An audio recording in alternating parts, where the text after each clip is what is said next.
seconds. That's it. It's over.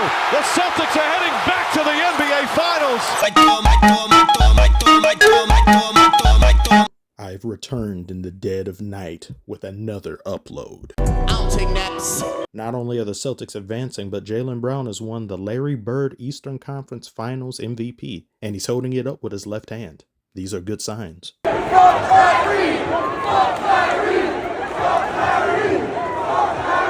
I love that. I love it, man. It's nothing better. Kyrie, you gotta get them for that now. You gotta have a game in Boston where you torch them, Kyrie. You gotta go full on Uncle Drew without the sciatica. I give a big congratulations to the Celtics for advancing. Had this Eastern Conference not been so brittle, I believe the Celtics would have most likely gone on ahead because look at the competition that they were facing. I think the only team in the East that could have legitimately beat the Celtics, two of them actually. I think New York fully assembled could have maybe beat the Celtics. I also think the Miami Heat could have done so since they were able to beat them one game basically with Porzingis in tow. I think it was also smart of the Celtics to not bring Porzingis back even though he was slated to basically be there for game 3. I don't know if that was just a complete estimation or if he was good to go somewhat. And they said, well, I don't know, he's questionable. Didn't make sense in bringing him back when you're up like this. Porzingis will have had now, about 2 series worth of rest at this point. So he'll be completely fresh for the finals, whoever that so happens to be. Mavericks. I'm sorry, I don't know what that was. I'm a little under the weather. Hopefully I'm not sick again because coming into these playoffs being sick is horrible. I don't even get sick unless it's my little brother. He gets the cold and he gives it to me. It's all the time. It's never me just getting sick. It's him. How on earth was this not a flagrant? How? I don't understand it. But this was? Officiating, man. Can't live with it. That's all. You just can't live with it. Shout out to Derek White for being very clutch in back-to-back Eastern Conference Finals year to year. He may have lost his hair, but he's gained a clutch perk. It's boosted his stats across the board. It has made him far more aerodynamic. Pacers, you have fought beautifully, but you just simply don't have the experience yet. I believe this series will be a great help to not only the Pacers for next season, but the Celtics as well, and them being able to keep their foot on a team's neck and staying in front, taking advantage of momentum swings and not allowing themselves to get complacent and just being in the throes of high competition that is in question. It's not just front running until we get to the end. This is going to help them going into the finals. And for the Pacers, they will learn from this loss. They will build from it. I believe they're only going to get better.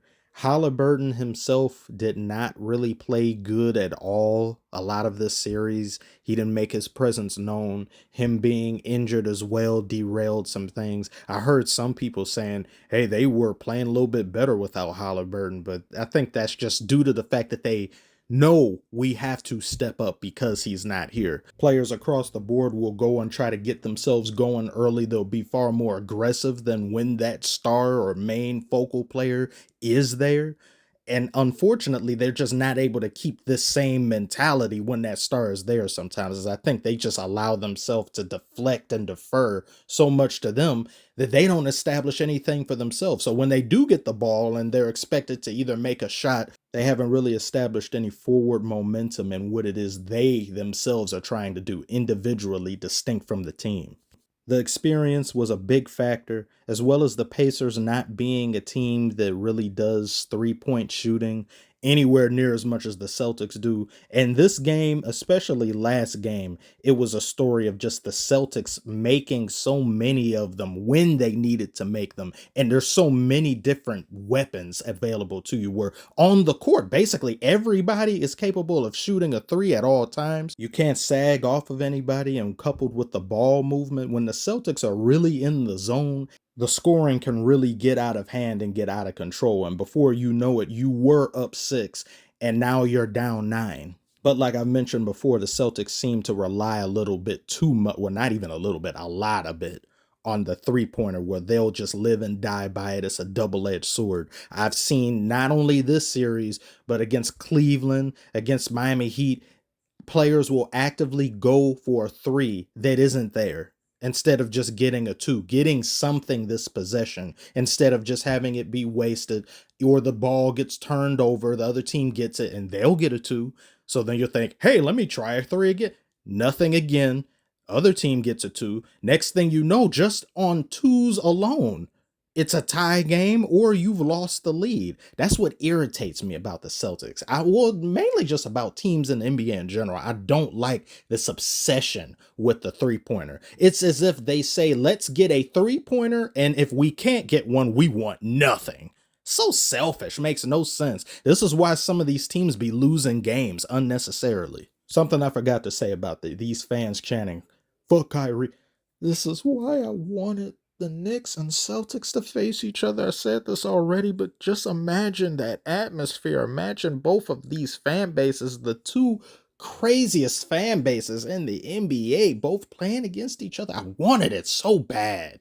Hopefully it happens next year. I really want that to be a thing. These finals are going to be great, though.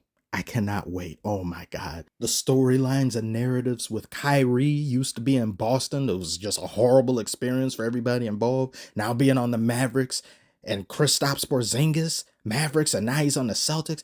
This is a Christopher Nolan-ass script. I do believe, though, if the Mavericks lose to the Celtics, it's not going to be given the same energy as it would be the Celtics losing. And that's not me thinking that. That's just seeing the scope and the atmosphere of how these things tend to go down. Mavericks haven't been there since Dirk. If they lose, I believe people will be more disappointed than anything.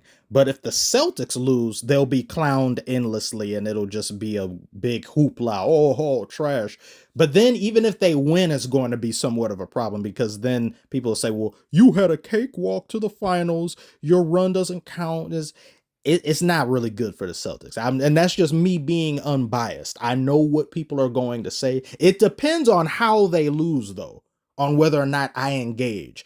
If Tatum disappears or Jaylen Brown has played great this series. He deserves the Eastern Conference Finals MVP. But if they both egregiously and obnoxiously disappear, they are going to be roasted to high heaven. Depending on how bad it is, I will also engage. But the same will be done as well for the Mavericks if some people don't show up, despite me wanting them to win myself. This could be a classic NBA Finals matchup for the ages, and I cannot wait. I'm salivating at the thought. Watch because I said this, the Timberwolves come back 0-3, but let's just assume it's going to be Mavericks. Who do you guys want to win? Who are you picking and choosing to win it all this year? And I wanted to end this video by offering prayers, condolences to Bill Walton and his family. Lost a great legend, awesome, great person, somebody who even out of basketball circles, people know him, full of life, did not look like he would be unfortunately gone. Huge loss to the NBA world and just the sports world in general for just being able to have so many greats alive. And in these past few years, we've been losing a lot of great people. So thank you for everything that you've done, Bill Walton. Please rest in peace. And thank you all for watching, being here. Like, subscribe if you are new.